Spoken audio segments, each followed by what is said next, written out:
Þið eru manni fleiri lungar á leiknum, hvað fannst þér klikkað hjá ykkur? Seinni hálfleikurinn, við bara mætum ekki til leiks í seinni hálfleik. Þeir skapa sér engin svakaleg færi en þeir skora á því sem að skemmtisóknum og föstum leikadri. Þeir eru góðir í því. Hvernig fannst þetta vera fram að rauðarspjaldinu? Hvað sérðu? Hvernig fannst þetta vera fram að rauðarspjaldinu? Bara ágætt. Mér finnst þetta mæta fínt inn í hennar leik. Fyrri hálfleikurinn fannst mér vera mjög góður á okkar hálfu. Ég var mjög ánægður með fyrri hálfleikinn. Seinni hálfleikurinn bara þreiburt fyrir okkur. Hvað fannst þér rauðarspjaldið, dóminn? Rautt spjald. Sjálfmál. Ég er með takk að fara á leiknum. Það er ekkert flókið, þetta er bara beint rauð. Ég hef dæmt rautt. Klárt mál. Hvað með stöðuna ykkur í deildinni? Þið verðum til að vera ofar, þetta ekki búið að ganga skjálfum vel að undanfennu? Nei, auðvitað, við viljum ná sem flestum stigum og sérstaklega heima. Sérstaklega þegar við erum einum fleiri og erum að vinna 1-0. Við eigum ekki að tapa þessu niður. Það er bara þannig.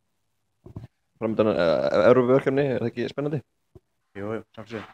Maður er eiginlega lítið farin að hugsa það. Maður tekur kvöldið og svo fer maður að hugsa það.